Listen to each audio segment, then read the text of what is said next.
n'a pas entendu parler du nazisme, du fascisme, d'intégrisme, de terrorisme? Qui n'a pas entendu parler du christianisme, du stalinisme, du trotskisme, du communisme? Mais qui a déjà entendu parler du colonialisme, du néocolonialisme, des génocides, des déportations?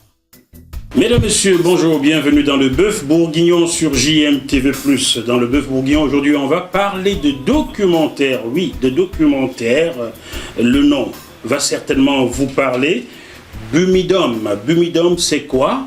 Nous allons essayer de comprendre ce que ce fut avec les deux réalisateurs du documentaire Bumidum, 60 ans après.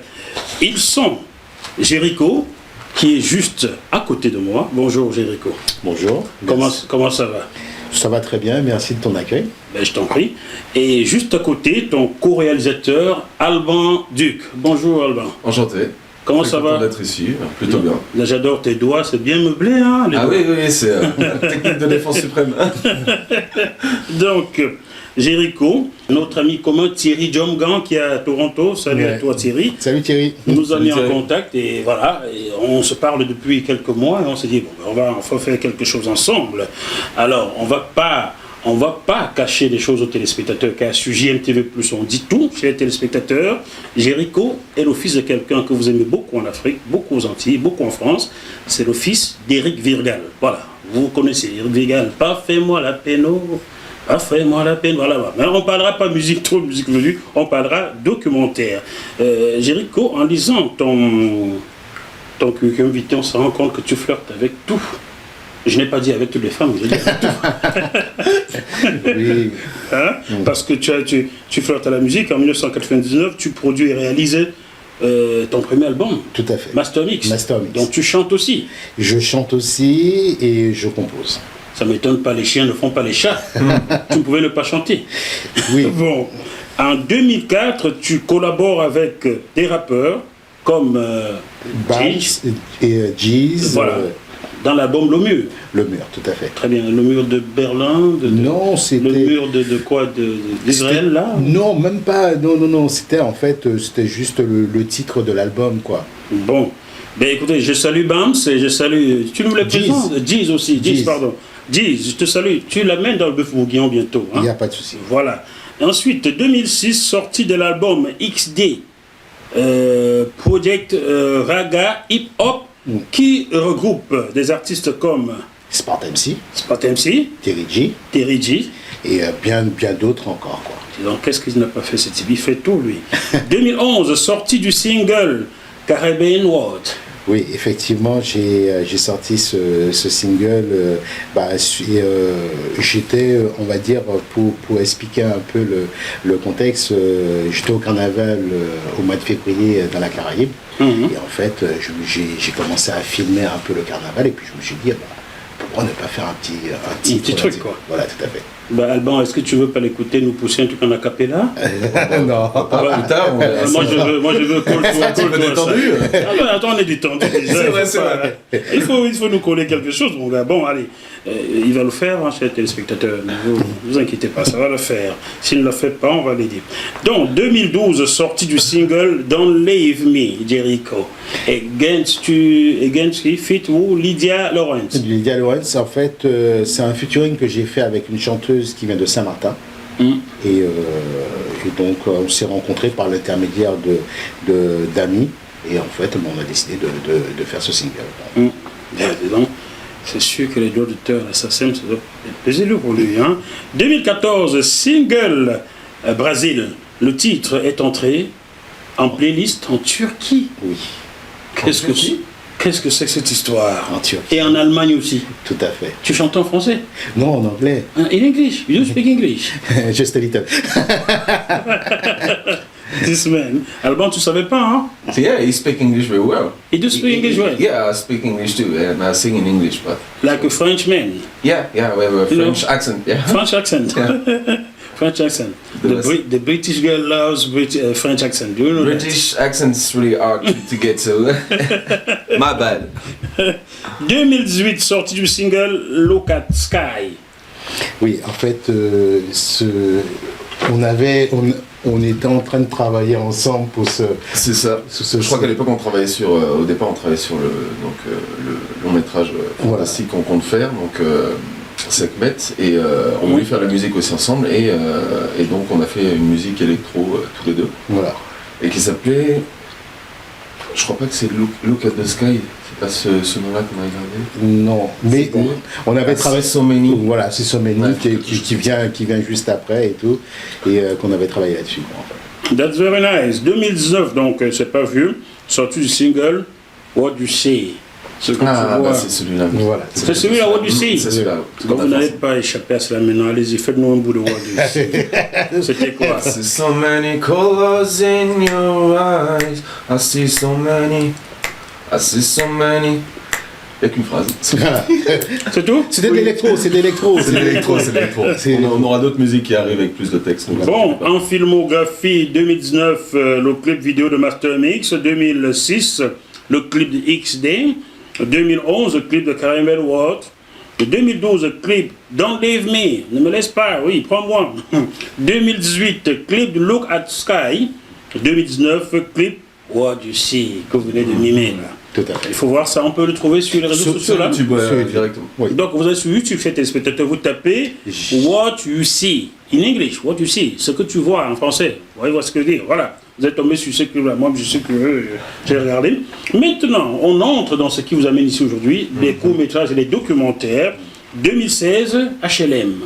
Oui, c'était un petit court-métrage qu'on avait fait, que j'ai réalisé, et qui parlait sommairement de deux jeunes qui avaient piqué une voiture et tout, et qui tombaient en panne et tout. Et donc, voilà.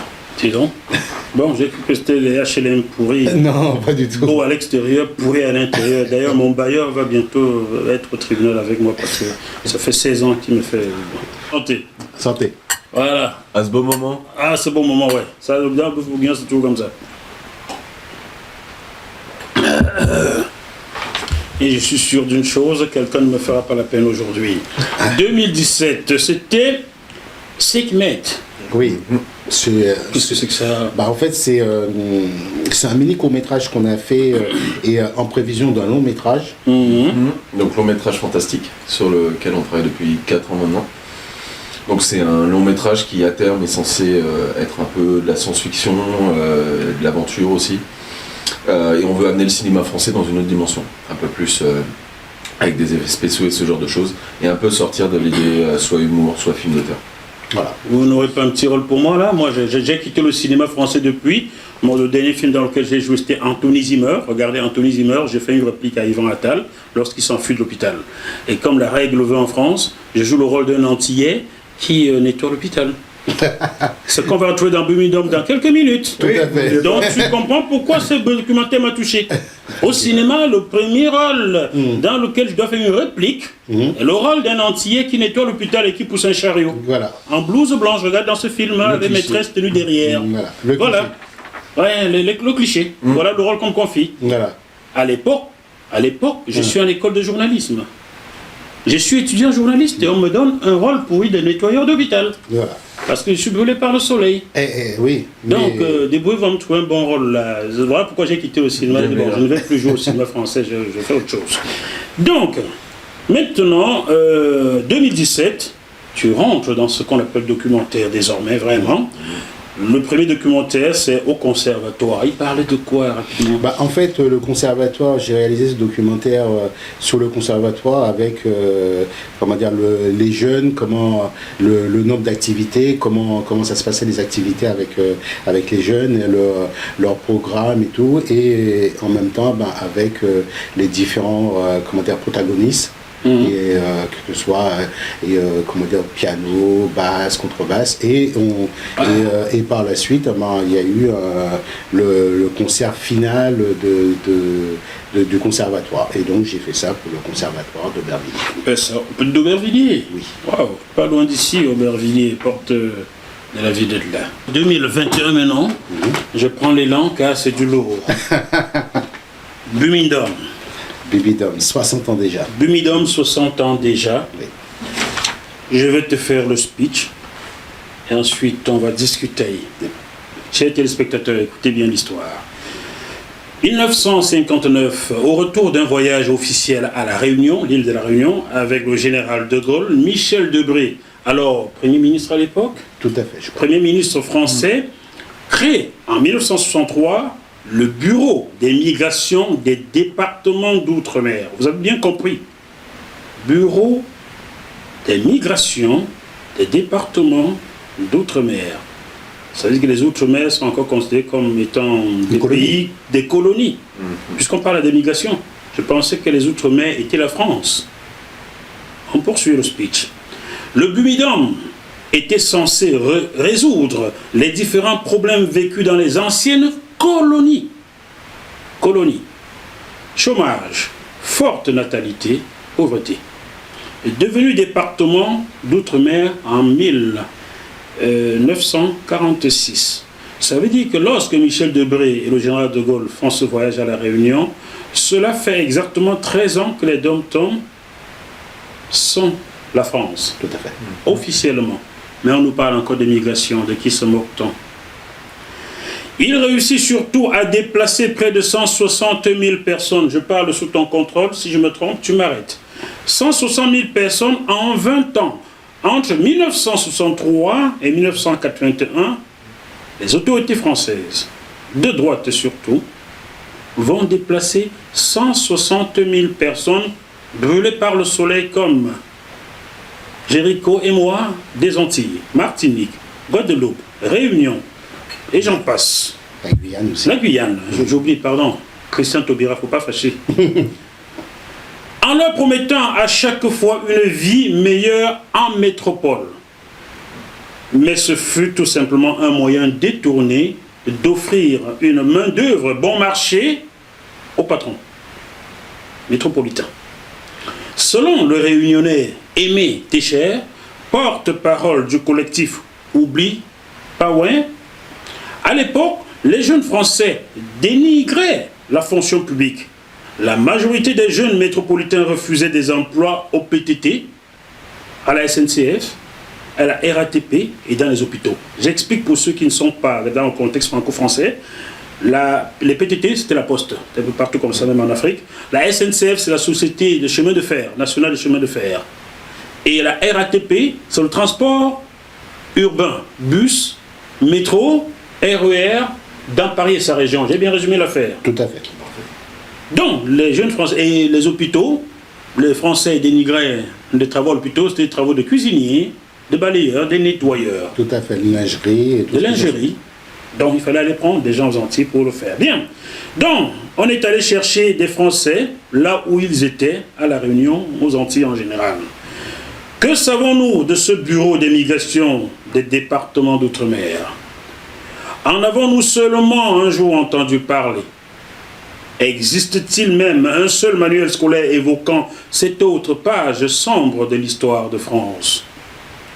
Jéricho, tu es réalisateur donc, on l'a dit, producteur, compositeur, bercé par la musique, biberonné même par la musique vu qui est papa, que nous saluons, je vous salue, car grâce à votre chanson Pas fait-moi la peine, j'ai pu draguer beaucoup de filles quand j'étais gamin. Il faut le dire, il faut en rire même quand c'est terrible. Belle anecdote. Donc nous saluons Eric Virgal. Et tu es passé par une école de cinéma qui s'appelle Écart. Tout à fait. C'est basé où? À Aubervilliers. À Aubervilliers. Tout à fait. Généralement à Aubervilliers. Donc Alban Duc, tu es donc co-réalisateur de ce documentaire. C'est bien ça. Dont l'auteur c'est toi pour cette fois-ci. D'accord. BUMIDOM, 60 ans après. Je vous remercie tous les deux d'avoir fait ce travail. J'y avais pensé, mais je n'avais pas assez de moyens et parfois peu de connaissances. J'ai contacté Claude Ribes il y a quelques années, ça ne s'est pas fait. Donc je suis content de voir que vous êtes penché sur ce travail et sincèrement, je vous en remercie. Il nous apparaissait essentiel Ouais. de faire, c'est-à-dire qu'il y a bientôt 60 ans, et moi je trouve que c'est quelque chose qui était essentiel, de donner la parole à la génération, aux enfants et aux petits-enfants du public. C'est-à-dire qu'ils puissent s'exprimer, faire un état des lieux. Voilà. Un état des lieux en général. Voilà. Alors, chers téléspectateurs, je vais vous laisser regarder un petit extrait de ce documentaire-là et on vous reviendra tout de suite.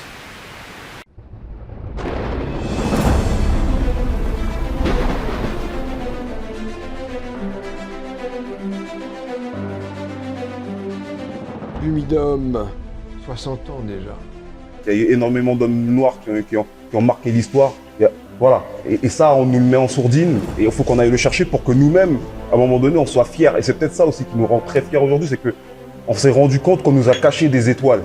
Les gens qui ont quitté les Antilles, qui ont quitté la Réunion, qui ont quitté la Guyane, il y avait vraiment quelque chose qui ressemblait à l'arrachement de ces Africains de leur terre d'origine pour venir aux Antilles. Les gens de l'extérieur, ils ont l'impression qu'il y a une agressivité, mais non, mais la personne n'est pas à l'aise. L'esclavage n'est pas loin, c'est très près de nous. À mon avis, nous avons été amenés à inventer de nouvelles manières de pouvoir renaître et de nouvelles manières de pouvoir rebondir.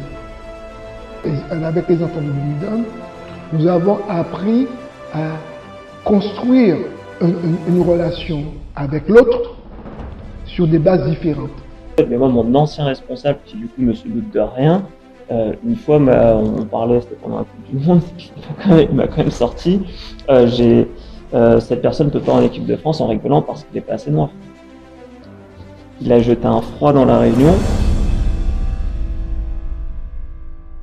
Bon retour sur ce plateau, vous venez donc de voir quelques têtes qui ont en quelque sorte vécu ce drame-là. On peut l'appeler comme ça, drame. C'est un drame, bien sûr, c'est un drame. Je veux dire, qu'on offre un billet, c'est pas un billet aller-retour, c'est un billet simple. À des gens pour leur dire, vous allez venir travailler, en leur promettant de belles choses. En arrivant, vous imaginez, vous arrivez dans un pays, vous sortez de votre pays, de votre département, vous arrivez en France, et en plein hiver en plus, avec une petite chemise. Une petite chemise. C'est-à-dire que quand on a déplacé les Antillais vers la France métropolitaine, il y a plein d'informations qui ne sont pas passées, notamment le fait qu'ils ne pourraient peut-être pas revenir tout de suite, qu'il fallait que le climat était aussi bien différent, genre qu'au moment où ils allaient arriver, ils n'allaient pas forcément avoir d'appui de gens qui habitaient déjà dans le territoire, parce que c'est le plus gros mouvement qu'on ait fait, c'est à ce moment-là, dans les années 60, via le Bumidum. Et concrètement, vous arrivez dans un pays où on ne vous a pas dit que vous ne pourrez pas retourner voir votre famille avant plusieurs mois. Plus tard, ils ont pu revenir quand ils avaient un peu d'argent de côté et puis ils ont pu racheter un billet. Mais concrètement, sur le moment, on leur a dit juste venez en France, on va vous donner du travail et un meilleur cadre de vie. Mais ça sous-entendait quand même une idée de sacrifice derrière, dans le sens où ils ne savaient pas quand ils allaient revenir. Et donc, des fois, ils prenaient des petites valises avec peu d'affaires, genre en pensant que 2-3 semaines après, ils seraient de retour aux Antilles. Soyons sérieux. Ils sont arrivés en quel mois, à quelle période de l'année? Je pense que c'était au mois de février. Au mois de février, nous sommes en plein hiver. Ils viennent d'un pays où il fait 40 degrés, voire plus. Quelqu'un n'a pas pensé à leur offrir un pull au vert, un simple pull. Mais c'est ce qu'on dit, c'est cette chose qui n'a pas été organisée. Ça n'a pas été organisé. Vous imaginez que les gens, on leur racontait des conneries, quoi, en fait, quelque part. Et puis ça n'a pas été abouti, on a engagé un mouvement de ces populations et puis après on les a laissés genre, dans la nature. C'est dans mon truc. Je vais vous faire une confidence et les téléspectateurs vont le savoir aussi. Pour ceux qui ont lu mon livre, ils ont vendu mon frère, ça y est écrit. Je suis arrivé en France à la même période, il y a 20 ans. D'accord. Il faisait 2 degrés dehors. Quand on m'a sorti de la zone d'attente de Roissy, on m'avait enfermé quelques jours, on m'a balancé dans la nature aussi. Il faisait 2 degrés, je venais du Gabon, il en faisait 40. Je n'avais pas un pull. Je vous laisse imaginer ce que j'ai vécu. Je pense que tu imagines un peu... C'est à quoi mourir. C'est à quoi mourir. Les gens... J'ai l'impression qu'on a voulu me faire mourir en France. Et c'est ça. Et c'est ça, quoi. C'est ça. C'est exactement ce qu'ils ont vécu. C'est ça la même chose. Les Antillais en arrivant. L'écrémage par la température, tout simplement. Ceux qui résistaient, ils faisaient de la bonne main-d'œuvre forte, et ceux qui ne résistaient pas, on les laissait sur le côté, c'était pas grave s'ils mouraient. Mais quand on prend un peu de recul, on se dit que c'est un peu ce même arrachement que les Africains qu'ils ont eu pendant l'esclavage, quoi. Et en fait, on a l'impression que c'est un deuxième arrachement qu'on fait.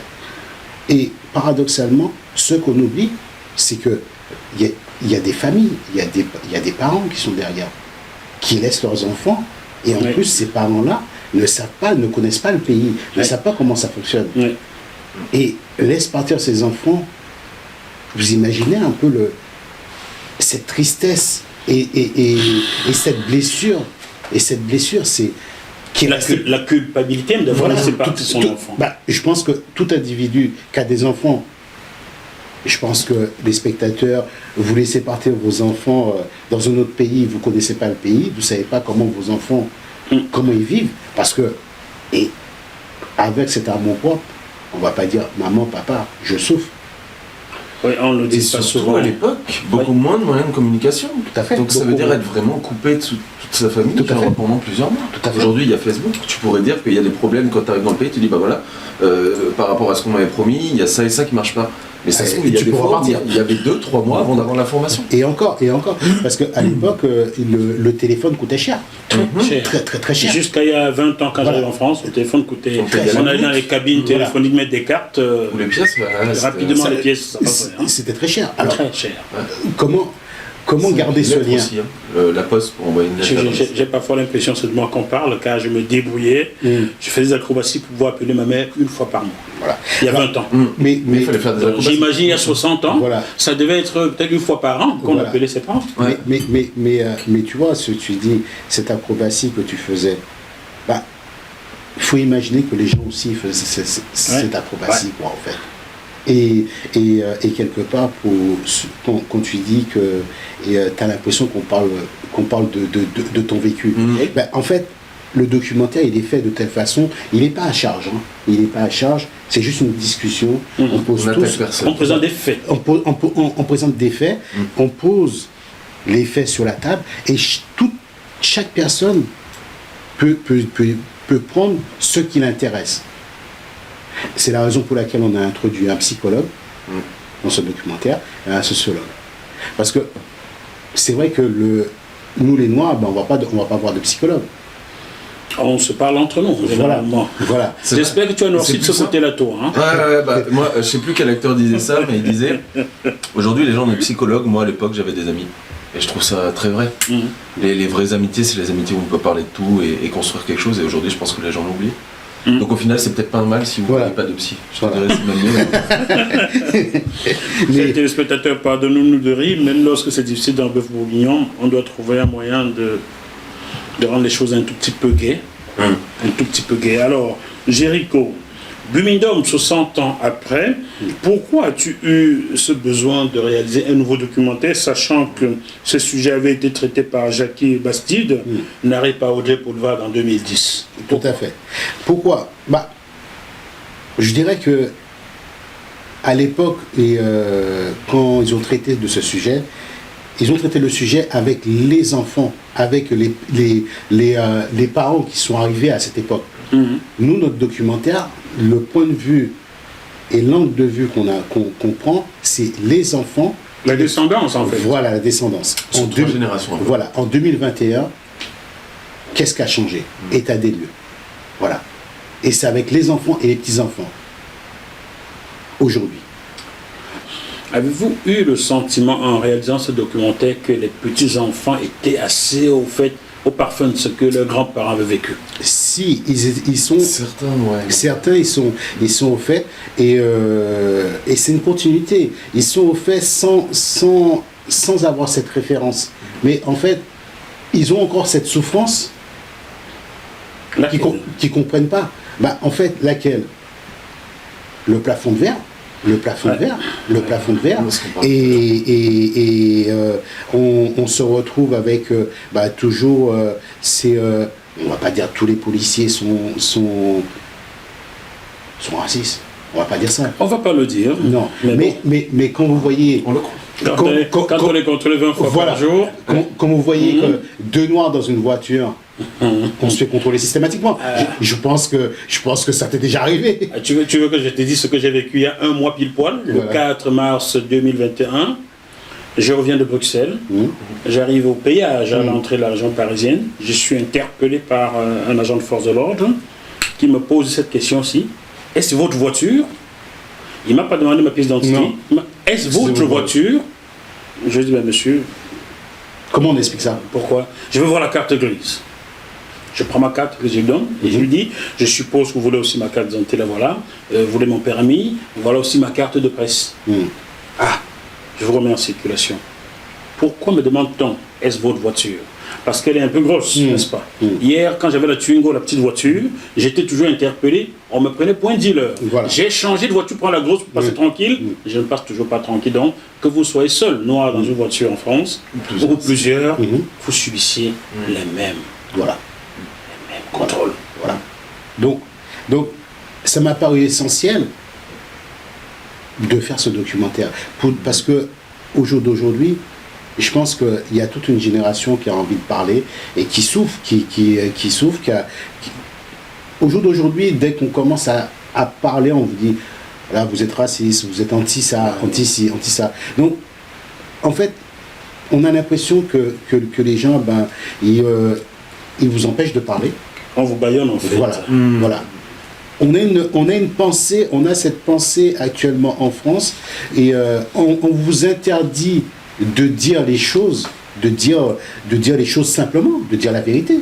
Les choses qui je veux dire, ça vous convient pas. C'est normal que vous dites, là, non, ça me convient pas. Dis-moi, Alban, tu as vécu dans quel milieu? Alors, de base, moi, je suis issu d'une famille qui vient de la campagne. Ça se sent, hein? Ouais, c'est vrai. Je suis naturel. Mais, mon père était patron, donc il a monté sa propre boîte, mais c'est la première génération à l'avoir fait, donc en soi, un milieu un peu aisé, mais pas non plus riche. On était bien, on n'avait pas trop de problèmes à se poser, mais un milieu quand même qui a de bonnes valeurs. Et surtout, je suis issu de deux nationalités, je suis d'origine polonaise et français. Donc déjà le fait, je pense, d'avoir deux nationalités fait que ça va pousser à l'ouverture un petit peu plus sur les autres. Et puis je suis allé voir le monde, j'ai eu la chance d'avoir des parents qui voyageaient beaucoup, donc j'ai vu plusieurs pays, et quand on va voir l'extérieur, on se rend compte qu'il y a plein d'habitudes qu'on a en France qui sont... Les voyages, ça forme la jeunesse. Exactement, il faut aller voir le monde pour comprendre ce qu'est le monde. Et depuis combien de temps vis-tu en région parisienne? Ça va faire depuis 2014 je crois, donc ça fait 7 ans maintenant. 7 ans. Avant d'arriver en région parisienne, étais-tu au fait de ce que la communauté noire vit comme discrimination en France, ou bien tu l'as découvert en arrivant ici? Alors j'étais au courant de certaines choses, il y a quelques informations que j'avais réussi à avoir, dans le sens où j'avais des amis noirs déjà nobles, mais en faisant le reportage et en donnant la parole à des personnes sur des faits historiques et peut-être un peu plus lointains, pas forcément ce qu'on vit aujourd'hui, et encore on le vit puisque on a dit tout à l'heure que le colonialisme a laissé des traces encore aujourd'hui, mais en faisant ce reportage, j'ai pris en conscience toute la douleur en fait. Ce reportage Bumidum, 60 ans après. Exactement, j'ai compris tout ce que les Blancs ont fait aux Noirs, et encore aujourd'hui c'est bizarre, mais il y a des fois où je me heurte avec des amis ou avec des gens tout simplement dans la rue. Je vais donner par exemple une petite anecdote, j'étais dans une boîte de nuit un jour, et donc il y avait un Blanc qui parlait avec un Antillais, et il n'arrêtait pas de dire genre ouais, moi dans ma cité j'appelle mes potes noirs négro. Et je le regarde l'Antillais et je lui fais... Et on s'échange le regard avec l'Antillais, on se dit non c'est un con, on le sait. Et on le regarde et je lui fais mais est-ce que toi t'apprécierais qu'on te voit et qu'au lieu d'utiliser ton prénom on dise ça va le Blanc? Tu te sentirais mal comme tout le monde. Et en fait il n'arrivait pas à concevoir même qu'il faisait quelque chose de mal, dans le sens où l'endroit où il avait grandi, donc dans sa cité, apparemment ça passait. Mais sur ce moment-là, je me suis heurté à quelque chose de violent, dans le sens où pour moi ça a toujours été naturel d'accueillir tout le monde comme un humain. Je crois en la race humaine plus qu'en les races de couleur ou de pas couleur, genre juste la race humaine. On est censé être unis. Et je me rends compte que c'est pas si universel que ça. Quand tu te réveilles le matin, tu penses pas que tu es blanc. Non, je me dis je suis un humain, j'ai un corps, point barre. Il n'y a pas d'histoire Et on n'a pas besoin de cette injonction de penser qu'on est noir, qu'on est blanc. On est juste des humains et point barre. Et je pense que notre amitié qu'on a tous les deux, et quand je le regarde, je pense pas qu'il est blanc. Ben non. Moi je le vois en tant que Jéricho, genre je le vois pas en tant que... c'est Jéricho, c'est Jéricho. Voilà, et en fait, je pense que cette chose-là, je pense qu'il y en a qui n'ont pas fait encore ce chemin-là. En fait. Bon, ce que tu vas faire, je vais te confier une mission, mon cher Alban. Allons-y. Tu vas contaminer ceux qui te ressemblent de couleur de peau, donc au sommet de l'État, tu vois, dans le gouvernement Macron, là, c'est monocolore. Ouais. Dans le football, la majorité de ceux qui jouent sont noirs et C'est quelques ça. arabes. Mais Et tous ceux les, qui les assètent tous sont les blancs. dirigeants sont blancs, tous les entraîneurs sont voilà, blancs. c'est- Ah, Antoine Comboiré, t'es revenu pour combien de temps? Bon, Non, mais c'est non, on mais poursuit. Et Alou dira, oui, tu es adjoint à Lens. C'est bien, hein? Mais il y a combien d'entraîneurs blancs dans ce pays, des clubs de football et consorts, et basketball et machin et hand là? Tous, Olivier Crumble, Didier Dinard ne pouvait pas tenir.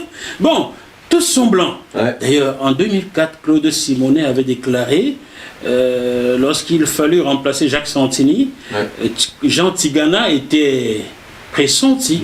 Ouais. Et Claude Simonet, Juste alors président de la Fédération française de football, avait déclaré, c'est écrit, personne ne peut m'attaquer là-dessus, il y a déjà trop de noirs en équipe de France, on ne va pas en plus de leur donner un sélectionneur noir.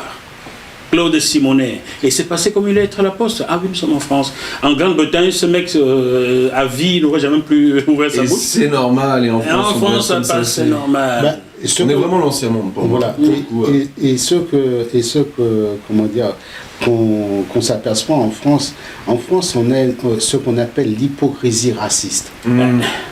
Aux États-Unis, dans les pays anglo-saxons, c'est un racisme beaucoup plus franc, quoi. C'est beaucoup plus franc. Je ne t'aime pas, je t'aime Voilà, pas. voilà. Mais en Nous, France, le racisme est travaillé chez nous. voilà, Il est cultivé. cette hypocrisie raciste, et il faut, en fait, en France, le mot d'ordre, c'est l'assimilation. Oui, écoute, Jéricho, t'es mon ami. Oui. Tu es pas comme les autres, mais t'exagères. T'es pas comme les autres, Oui. tu sais. Voilà. Hein? Ouais. On t'a dit ça. Ah oui. En France, Voilà. on veut que les étrangers s'adaptent à la France, alors que chacun a une vie A une différente, culture. à l'école, Bah une oui. culture. Il ne faut Et pas étouffer les cultures. Et il faut Il faut le respecter voir la... comme une richesse. Et je pense qu'il faut respecter la culture de l'autre, quoi, en fait. Alors, donc, en préparant cette émission, Jéricho, j'ai découvert que les manuels scolaires n'évoquent presque pas cette histoire. Bah. Comment expliquer cet oubli conscient? Bah, Les Antilles. ouais, alors, c'est compliqué, parce que on parle d'esclavage, on parle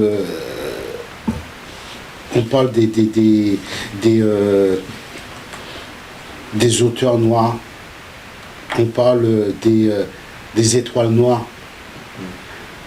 Quand vous voyez dans la société française, dans tout ce qui est manuel scolaire, on s'aperçoit que les enfants, ils apprennent l'esclavage en quatrième. Est-ce que c'est normal d'apprendre en quatrième à un enfant l'esclavage? Je dis en quatrième, l'enfant, il s'est déjà fait. Il s'est déjà fait. C'est à l'école maternelle qu'on commence à lui parler de cela, Voilà. normalement. Voilà, on est d'accord. Et la deuxième guerre mondiale, on commence à l'enseigner aux enfants en quelle classe? Je crois en sixième, je crois que... Cinquième, je crois, parce qu'il y a des trucs un peu violents, des films... Ouais, cinquième, voilà. Mais il y a, sur la traite négrière, un paragraphe. Oui, encore. Et encore. Et on y va, et... Non, c'était positif. Ah non, non. Là, c'est bien. Ça apportait la civilisation. Oui, non, mais on n'avait pas de civilisation. Oh, non, on ne devait pas. Non. La culture n'existait pas avant. En fait, les gens sont apparus du sol. Voilà. Il y a des pyramides là qui ont été construites là-bas. Là. Non, c'est par des blancs. Non, arrête tes conneries. T'exagères. Mais toi aussi. Des blancs américains. Peut-être même des blancs américains. Voilà. Comme s'il y en avait là-bas à l'origine. Voilà, tout à fait. Oui, mais attends, méchant noir. Tu Voilà. dis du mal de blanc, toi. Ben, excuse-moi. Je m'excuse. Non, mais c'est vrai, quoi. Sous le soleil, les gars, c'est ça. Sous le soleil, les gars, ils construisaient des pyramides, quoi, tu vois. Ouais. Là. Et ils bronzaient pas. Voilà. Ils bronzaient pas du tout. Ah non, mais ils avaient la crème solaire, excuse-moi. Arrête. Ah, c'est celui de la crème solaire. À 10 ans, je crois. Et je comprends pourquoi le nez a été cassé. Oui, bon, on n'en parlera pas. Mais...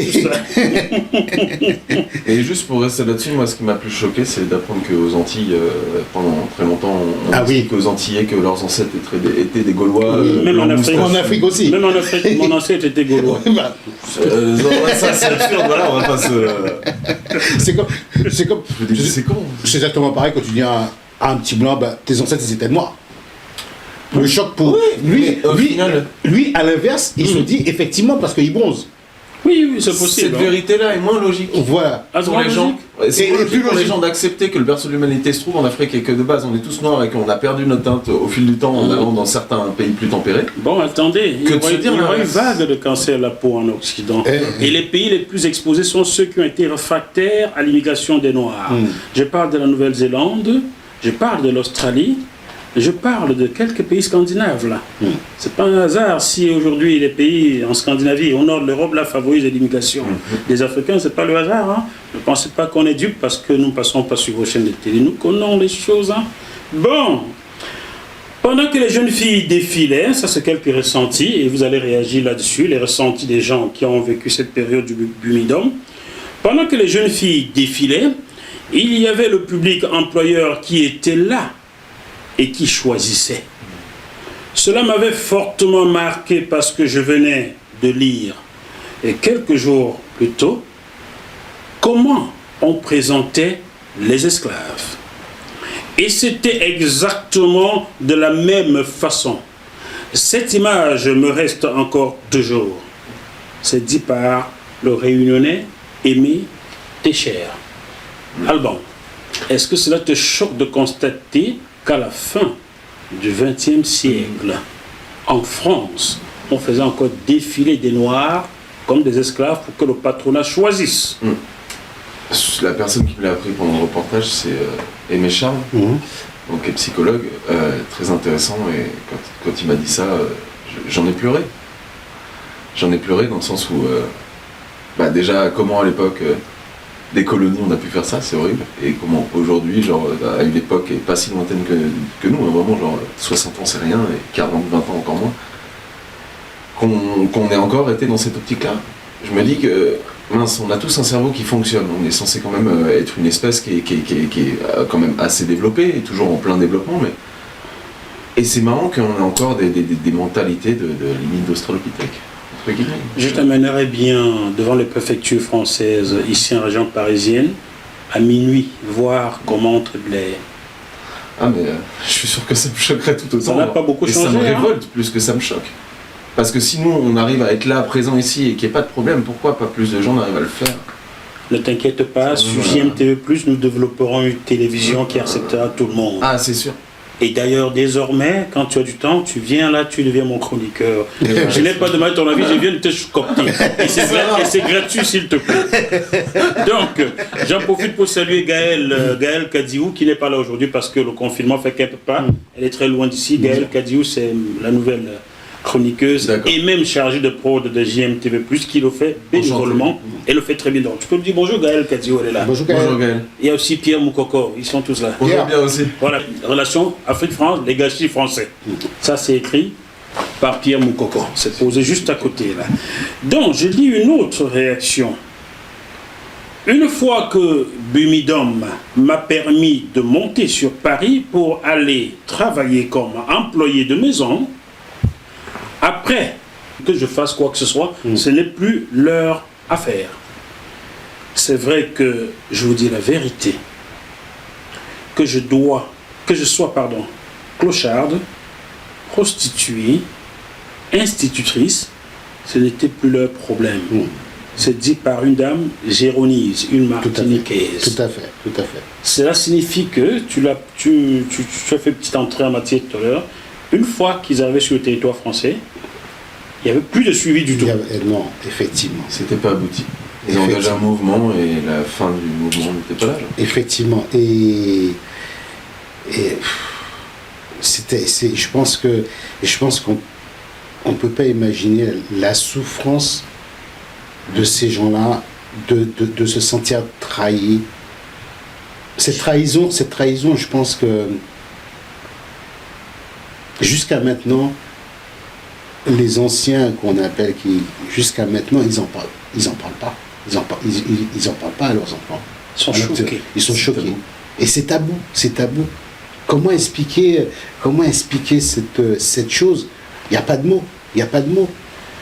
Dis-moi, Jéricho, quand j'arrive en France il y a 20 ans, je ne connais les Antillais que par la génération des chanteurs de ton père. Guilou, Éric Vigal, Mario, les Cassaves et consorts. Mais une fois sur le territoire français, j'entends des clichés sur les Antillais. Tout chemin mène au rhum. Ils boivent beaucoup.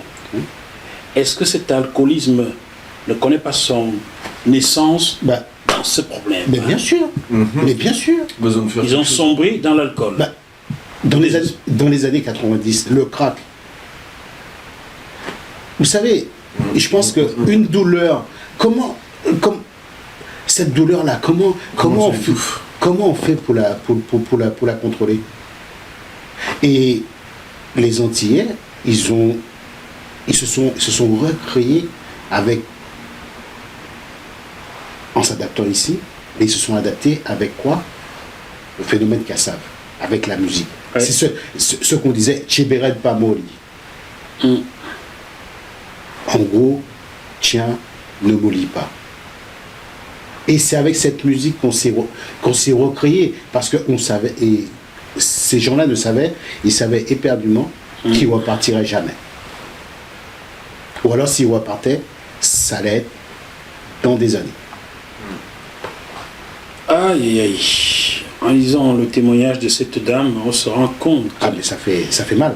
Qu'il n'y avait vraiment plus de suivi et que ces gens n'avaient plus de vie, en fait, tout simplement. C'est ça. On les a arrachés à leur pays. Coupés de ce racine. Voilà. Arrachés. Le rêve vendu qui devient un mirage. Un cauchemar. Un vrai cauchemar. Ouais. Même pas un mirage, un cauchemar. Un cauchemar. Dis-moi le bon. Imagine qu'on te sorte de cette France comme ça un jour, on te dépose dans un pays asiatique où tu dois faire front à toutes ces difficultés. Est-ce que tu penses que tu pourrais tenir? J'irai avec plaisir, je pense. Tu pourrais mais peut-être tu as voyagé. Est-ce que tu pourrais tenir dans une telle hostilité? Le climat n'est pas le même. La langue n'est pas la même. Je m'adapterai. Mais ça, la culture, je suis très d'accord, ça c'est extrêmement douloureux. La culture n'est pas la même. D'accord? Et le rejet, il faut le dire. Oui, le rejet. Voilà. Tu ne l'as pas vécu. Si tu ne l'as pas vécu, moi je l'ai vécu, le rejet dans ce pays. Ouais. Le rejet est là, il faut dire. Bien sûr, bien sûr, bien sûr. Le rejet de l'autre. Et puis, je veux dire, faut pas oublier qu'on sortait, il y avait quand même la guerre d'Algérie. Ouais. Ouais. Il y avait la guerre de 1963. Il y avait la guerre d'Algérie. La guerre d'Algérie venait se terminer en 1962. Un an avant. Et quand les Algériens ils sont arrivés en France, aux Antilles, nous avons tous les strates de couleur de peau. On peut ressembler à un Algérien, comme on peut ressembler à un Africain. Comme on peut ressembler à un hindou. Un hindou. D'ailleurs, on les a payés pour le verser de salé au lieu de verser aux anciens esclaves. Voilà. Donc la France a créé ce problème-là. Et la haine entre hindous et noirs aux Antilles. Voilà. C'est une réalité aussi. Pourquoi vous imaginez que... le seul endroit qu'on décline... Vous imaginez que dans une société, on décline des couleurs de peau. Chabin, chabine, mulatte. Non mais... Et c'est que des noms d'animaux. Hein. Vous imaginez un peu, je veux dire, nous on dit ouais, et entre nous on dit ouais, le chaman, mulâtre et tout ça quoi. Mais c'est notre créole, c'est une façon de fonctionner. Mais quelque part, c'est quand même comment dire, ces mots-là impacté par le colonialisme. Tout à fait. Bumidom, 60 ans après, je vous lis une ou deux autres réactions. Comment dès lors pouvoir dire aux siens qu'on a parcouru 7000 km pour être ainsi rabaissé et maintenu dans des tâches subalternes? Comment leur annoncer qu'on ne peut pas retourner au pays faute de salaire suffisant? Comment leur avouer que l'Eldorado promis par l'État français n'est qu'un mirage? Comment, en définitive, se sont-tu en définitive, se sont tus parce qu'ils avaient trop honte d'évoquer avec leur famille ces années Bumidom. Combien, comme Géronise, comme Aimé Técher, réussiront à mettre des mots sur des silences dont beaucoup ont cherché à percer le mystère? Alban, ça rejoint un peu ce que disait Jéricho. Comment expliquer aux familles qu'on était parti pour le paradis et qu'on se retrouve en enfer? Je pense qu'il y a plusieurs choses qui entrent en compte. Premièrement, il y a une certaine honte dans le sens où le fait d'être abaissé, tout simplement, ça fait que notre ego se baisse et au bout d'un moment, on ne croit plus en nous, je pense. Donc ça, c'est une première notion. Et puis, il y avait cette idée de... On veut continuer à faire rêver les gens, parce qu'on sait que là-bas, c'est difficile, on sait que ici aussi, c'est difficile. On veut rester dans cette idée de il y a un rêve, il y a autre chose de possible, même si c'est pas vrai, mais juste cette espérance dans le fait que tu pouvais partir des Antilles, arriver en France, et que peut-être il y avait une autre vie qui se cachait derrière. Il y a des gens que ça a inspiré, qui sont pas partis des Antilles, mais qui se sont dit dans l'optique de ce rêve, je vais essayer de construire quelque chose, et qui au final sont restés aux Antilles. Et je pense qu'il y a des business entre guillemets qui ont été créés comme ça, des gens qui voulaient partir au départ, et qui au final ça leur a donné juste la force de faire autre chose. Donc c'est négatif et positif à la fois. Mais je pense quand même que derrière ça, il y a quand même une honte et puis une destruction de l'ego, genre tout simplement de l'humain même, genre, une destruction de l'humanité que ces gens avaient dans le cœur au départ. Pour ceux qui dansaient du zouk en Afrique sans comprendre, ceux qui ont aimé les Kassav et Jean-Philippe Martelly, souvenez-vous de cette chanson. Je voulais quitter un pays où t'es allé chercher la vie. Oh, aïe, aïe, attention, aïe, aïe, illusion, aïe. Ça parlait de cette affaire. C'est ce que je disais tout à l'heure, ça a permis aux Antillais de s'accrocher. Et la musique, le zouk, qui est arrivé avec le phénomène Kassav et mon père avec bien d'autres, ça a permis de supporter cette douleur, de surmonter cette douleur. Un peu comme les Noirs dans les plantations aux États-Unis, qui chantaient du blues, de la soul pour faire passer les souffrances. Quelque part, on est dans la continuité. L'histoire bégaye, quoi. On est dans la continuité. Et aujourd'hui, c'est pas fini. Hein. Aujourd'hui, c'est dans le rap qu'on se convertit. On est dans la continuité. Mon père est né là-bas. Mon père est né là-bas. Moi, je suis né ici, dans la musique. D'ailleurs, ça ne s'arrête pas. D'ailleurs, paix à son âme, quoi. Paix à son âme, ouais. Respect. C'est terrible, hein. Le football s'est ajouté maintenant. Ouais. C'est ça. Mais sauf que j'ai l'impression que dès qu'il y a une petite faille qui s'ouvre, on a tendance à parquer directement les gens dedans et après ça bouge plus pendant une cinquantaine, 60 voire 100 ans. J'ai envie dès qu'il y a une nouvelle faille, entre guillemets, un nouveau métier où il y a 2-3 noirs qui percent dedans, après on va avoir tendance à mettre le cliché sur ok, les noirs ils réussissent là-dedans. Non, il y a 3 mecs qui ont eu la personnalité de faire ça. Ça veut pas dire pour autant que tout le monde doit faire la même chose. Exactement. Et j'ai envie de dire que l'histoire se répète. Pourquoi l'histoire se répète? Au jour d'aujourd'hui, dans les hôpitaux et tout ça, c'est plus les Antillais qui passent le balai, qui passent la serpillière. Maintenant, ce sont les Africains. Ce sont les Africains. Ils mettent toujours des Noirs. Voilà. Ce sont les Africains maintenant. Les Antillais, avec le temps, ils se sont élevés. Et je pense que les Africains, avec le temps, vont s'élever aussi. Et ils vont s'élever encore plus rapidement parce que nous arrivons dans une société actuellement au XXIe siècle. On a beaucoup de médias, on a beaucoup de connaissances, on peut aller chercher l'information et je pense qu'ils vont s'élever beaucoup plus vite par rapport à l'époque que les Antillais quand ils sont arrivés en France parce qu'il n'y avait pas cette connaissance. Et on parle des étoiles noires. Gaston Monnerville. Gaston Monnerville, sénateur français qui a même été président du Sénat. Et qui a failli être président français. Ils ont pris René Coty. On a dit non, on ne veut pas de ça chez nous. L'hypocrisie raciste. On ne veut pas de ça chez nous, c'est bien. L'hypocrisie raciste. On revient à cette hypocrisie raciste. Il y a même eu un maire de Paris noir. Oui, mais il y en a un que ça. Non, on n'en parle pas beaucoup. Ouais, on n'en parle pas beaucoup. Est-ce que tu te souviens de René Marant? Le seul prix Goncourt noir en 1921, cela fait 100 ans. Depuis René Marant, c'est comme si aucun noir n'est plus capable de tenir un prix Goncourt en France. Voilà. Non. Et surtout, le prix Goncourt fait jaser beaucoup. Il y a beaucoup de lettres d'insultes racistes vis-à-vis René Marant, qui est mort dans la pauvreté. Et sa veuve Camille est morte soutenue par le président sénégalais Sédar Senghor. Voilà. Voyez-vous le truc. Voilà. Et on n'en parle pas. On n'en parle pas. Aucun bouquin d'histoire. On se pose la question, on revient dans cet état des lieux. Est-ce qu'on enseigne dans l'école de la République Raphaël Confiant? Non du tout. François Fanon? Non du tout. Édouard Glissant? Non. Je pense que tu vas arrêter la liste. Parce qu'elle est longue. Tu veux qu'on poursuive? Non, mais. C'est très long, hein? Non, mais est-ce qu'on enseigne dans l'école de la République? On nous a fait lire Émile Zola en Afrique, on nous a fait lire tous ces trucs-là, les références, les philosophes dits de Lumière, les Voltaire, les Montesquieu qui bénissaient l'esclavage, on nous enseigne. Oui, Quel voilà. cynisme, C'est que des lumières, quel alors, cynisme. Je rejette tous leurs noms désormais. Je les cite presque jamais quand j'écris. Je refuse d'écrire comme voilà, Voilà. Non, mais on se pose cette question et c'est légitime, quoi, en fait. En écoutant ces histoires, tous ces témoignages, il ressort le sentiment d'une double peine vécue par les Français d'outre-mer. Double peine, pourquoi? Descendants d'esclaves, ils connaissent l'histoire et on la reproduit sur eux. Voilà. Quel malheur. Qu'est-ce qu'ils ont fait pour mériter cela, mon Dieu?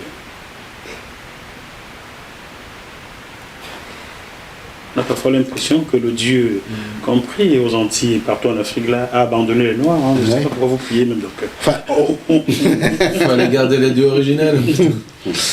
Alors, en faisant ce travail, est-ce qu'il vous est revenu qu'il y a eu des suicides dans les rangs de ces personnes-là? Et effectivement, on n'en parle pas, mais il y a eu des gens. Et vous savez, prenons les choses dans le sens que vous arrivez dans un pays et vous apercevez que vous n'avez aucun échappatoire. À un certain moment, je veux dire, chaque individu se dit j'ai plus d'espoir. J'ai plus d'espoir. Et on n'en parle pas, mais il y a eu plein de personnes qui ont mis fin à leur vie. C'est ce que je disais tout à l'heure. S'il n'y a pas les épaules pour, on a quand même mis des gens dans une situation. Parce qu'il ne faut pas oublier que il y avait des gens qui sont partis avec cette conviction de réussir, mais il y en a d'autres qui sont partis à reculons. Et ces gens-là qui étaient fragiles, comment ça s'est passé? Quand ils sont arrivés pour travailler dans la fonction publique, on les a rabaissés. Eux, ils sont arrivés avec le sourire de dire je veux faire des études. Ils sont arrivés pensant être français. Tout à fait. Et ça, c'était déjà c'est pas une erreur, mais pour eux, c'était logique. Et se retrouver, et il ne faut pas oublier que dans la fonction publique, à cette époque-là, vous avez quand même des gens, moi je suis désolé, mais c'était quand même des gens qui, on va dire, c'était un peu comme des gardes dans les plantations, quoi, en fait. Ouais. René Maran, on l'explique, il a vécu cela, fonctionnaire, lui noir de peau, né à Bordeaux, fonctionnaire en Obangi-Chari, qui est la Centrafrique aujourd'hui, il n'avait pas les mêmes droits que les Blancs, fonctionnaire français. Il ne veut pas entrer dans les mêmes cafés que les Blancs, il ne veut pas dormir dans les mêmes hôtels que les Blancs. Et lui, français antillais. Voilà. Et quelque part, et quand vous regardez tout ça, vous faites la somme de tout ça, vous apercevez que aux Antilles, il n'y a pas de travail. Les gens vous disent il n'y a pas de travail. Mais par contre, on arrive à muter des gens d'ici pour travailler là-bas. Travailler aux Antilles. Voilà. Le préfet là-bas, il est blanc ou noir? Je suis sûr qu'il est béqué. Il est même béqué. Il a de la mélanine. Il est noir. Il est blanc. Il est blanc. Il est blanc. Ah, c'est sûr. Parce qu'un noir ne peut pas être préfet. Ah, d'accord. Les noirs, ils ne vont pas à l'école, ils étudient bien. Non. Tout le chemin mène au rond pour eux, quoi. Non. Ils sont bons pour chanter du rap et faire du football. Et encore. Et gagner la Coupe du Monde, c'est ça? Ouais. Oh, Lilian Thuram, t'es devenu. Mais moi, là-dedans, il y a un truc qui m'a toujours dérangé. Pourquoi on a mis un nom spécial pour les Antilles, Dom-Tom? Si vraiment ils font partie de la France. Il y a toujours ce c'est comme la Corse. D'un côté, on différencie et de l'autre côté, on essaie d'intégrer. Et la Corse, c'est pas les Dom. Non, on ne fait pas d'enquête sur la Corse. Attention, ça va être rigolo. Bon, allez, j'en profite pour saluer Marie-Dominique Achliman, qui a un parent corse et un parent guadeloupéen. Et bonjour la Corse. Bonjour la Corse, on vous aime, ça c'est sûr. Moi j'aime bien le son de chez vous là. Ouais, moi aussi j'aime bien. Le cochon corse. J'aime bien le cochon. Vous n'avez pas des amis là-bas qui peuvent nous inviter un peu le confinement là? Non, j'ai pas de connaissances là-bas. Non, on est vraiment désolé. J'ai des amis, mais ils sont... les amis corses, là, appelez-nous, on est entre nous, voilà.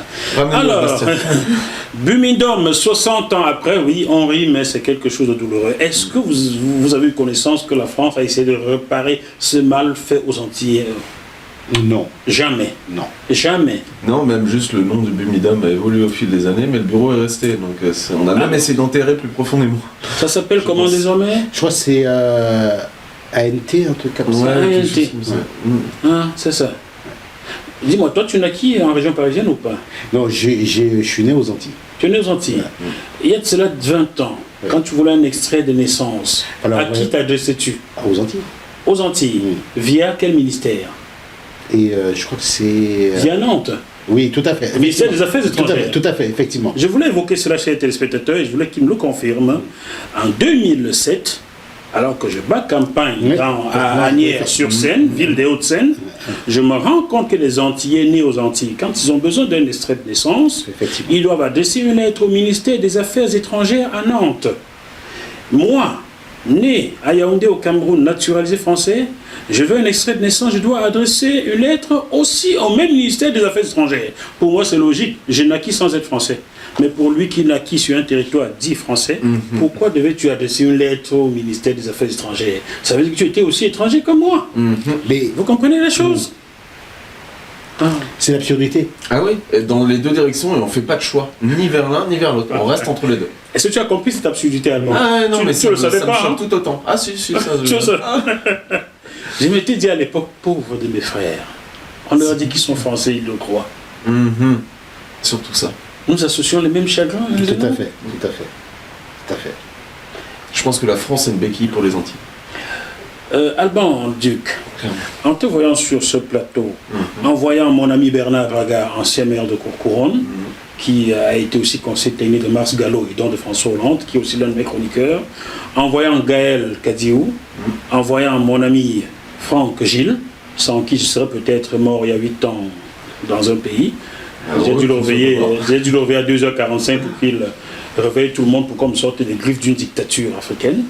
Donc en voyant des personnes comme vous, je suis sûr que Jéricho pense comme moi, nous avons espoir que cette France se pacifiera avec des gens comme toi, comme Bernard, comme Franck, comme Gaël. J'espère. J'espère et je veux y croire que c'est sûr, ça va arriver, il faut que ça arrive. Mais c'est une nécessité. Mais tu vois, en fait, ce qu'on dit, c'est que tous les Blancs ne sont pas racistes. Bien sûr que non. Tous les Blancs ne sont pas racistes. Il y en a quelques-uns qui sous une prétexte d'idéologie, mais en fait, en France, si on regarde bien, la France n'est pas raciste. La France n'est pas raciste. Il y a beaucoup d'ignorants. Voilà, c'est ça, quoi. Il y a plus d'ignorants que de racistes. Tout à fait. Et puis surtout, les racistes qui ont du poids, c'est ceux qui passent aux informations et tout ça. C'est des gens qui ont du pouvoir. Tu parles de qui? La minorité des racistes. Tu parles d'un certain Eric? Lui. Mais pas que lui. Il y a plein de gens qui ont du pouvoir et qui montrent cette image raciste. Et même si c'est une minorité, ils ont du pouvoir, les gens les écoutent et ils se laissent rentrer ça dans le crâne. Dis-moi, Jéricho, où est-ce qu'on pourrait voir ce documentaire Bumindum 60 ans après? Écoute, actuellement, nous sommes en discussion avec une chaîne de télé. Donc, notre documentaire, il est sous-titré en anglais. Donc, il est exportable à l'étranger, au Canada, en Afrique, et voilà. Donc, si dans l'éventualité, il y a une télé au Canada ou en Afrique qui veut diffuser le documentaire. Si dans les téléspectateurs, il y a quelqu'un qui est intéressé par... Alors, vous passez par JMTV+, www.jmtv+.com, vous m'écrivez et je répertorerai l'affaire. Voilà. Pourquoi je veux vous aider et vous ouvrir les yeux là-dessus, c'est qu'il y a quelques années, mon ami Olivier Enogo et moi avions tourné un documentaire sur la problématique des foyers Sonacotra en région parisienne, où on logeait un tas de Maliens les uns sur les autres et les Sénégalais pour balayer les rues de Paris. Nous avons mis 5 ans à essayer de remplacer des documentaires sur une chaîne télévision française, personne n'en voulait. Le jour où nous l'avons confié à un blanc, 2 semaines après, il était vendu à France Télévisions et il a été diffusé. Est-ce que vous comprenez la chose? Bien sûr. Vive la France. Tout à fait. Donc voilà, chers téléspectateurs, si quelqu'un est intéressé par la diffusion de ce documentaire, vous nous contactez www.jmtvplus.com et je vous mettrai en contact pour que vous placiez ce documentaire. Il doit être vu. On doit faire du bruit, il faut que les choses changent. Il faut qu'il soit vu. Pourquoi? Parce que on arrive à une époque charnière. Vous regardez aux Antilles actuellement, on a les problèmes du chlordécone et tout ça, quoi. On va pas revenir là-dessus. Il y a encore beaucoup de problèmes aux Antilles, car la réforme agraire doit y être faite. Vous êtes 90% de Noirs là-bas et vous n'avez que 5% des terres. C'est un problème qui sévit en Afrique du Sud. Je l'avais pointé quand j'étais en Afrique du Sud il y a 8 ans. Et je suis revenu en France, j'en ai parlé aux gens. Et quelques temps après, une ONG néerlandaise posait le problème parce que Mugabe a bougé au Zimbabwe. Aux Antilles, ça va se poser. Ça va se poser aussi. Et ça se pose déjà. Et ça se pose déjà. Et ça se pose déjà parce que il n'y a pas de travail aux Antilles, mais on arrive à muter des gens. À muter des gens pour aller bosser aux Antilles. Pour aller bosser aux Antilles. Écoute, je te file le secret de Michael Jackson, tu blanchis un peu. Oui, mais j'ai pas envie. J'ai pas envie parce que j'adore ma couleur. C'est clair, il faut la garder. Tu veux pas un poste aux Antilles là? Ce serait très facile pour toi. Hein. Oh, pourquoi pas? Comme t'es blanc. Si je vais là-bas, je mets un coup de pied dans la fourmi. Hein. Je le dis direct. On va les faire tomber les mecs. Hein. Bon, pas de problème, hein. C'était une petite. Alors, dites-nous un dernier mot pour l'endroit des téléspectateurs avant qu'on clôture. C'est ça, toi, suite. Voilà. Écoute, pour moi, un dernier mot. Je pense que il ne s'agit pas d'avoir de la rancune. Il ne s'agit pas d'avoir de la rancune. Parce que cette rancune qu'on a, ça nous empêche de vivre. Qu'on pourrait avoir. Voilà, qu'on pourrait avoir, ça va nous empêcher de vivre, quoi, en fait. Et je pense que cette rancune, faut passer au-delà et essayer, et je dis pas essayer, de faire de façon à créer nos propres contenus et d'avancer, de s'élever, quoi. Et je pense que faut pas attendre que les petits-enfants des esclavagistes ou des colons mettent un genou à terre pour s'excuser, parce qu'on pourra attendre longtemps. Je pense qu'il faut... Surtout en France. Voilà. Et je pense qu'on pourra attendre longtemps. Et je pense que faut avancer. Faut avancer et faut laisser cette rancune. Parce que cette rancune qu'on a plus ou moins, ça empêche de vivre, ça empêche de réfléchir. Voilà. Alban. Moi, je vais avoir qu'un mot à vous dire. Aimez-vous. Si vous avez peur des inconnus, les étrangers, faites plus de soirées avec eux. Allez voir votre voisin, genre. Et comprenez que vous n'avez pas à en avoir peur. Et tout le monde est bien, tout le monde est bon, et soyez un peu plus gentil avec tout le monde autour de vous. Je pense que le monde se portera mieux, et surtout en ce moment. Et le Colombo, ne le voyez pas qu'à la télé, mangez-le. Mangez-le.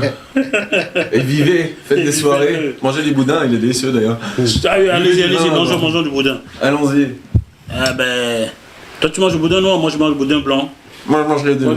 C'est bien pour Benetton tout ça. Chers téléspectateurs du Bœuf Bourguignon, j'espère que vous avez aimé ce programme, bien que triste. Nous avons essayé d'y mettre un peu de gaieté.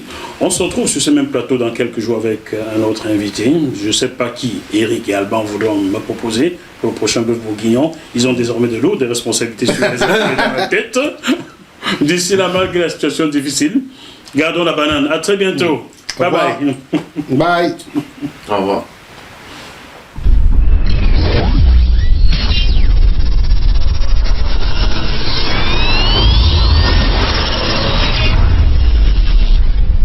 Restez scotchés sur JMTV+.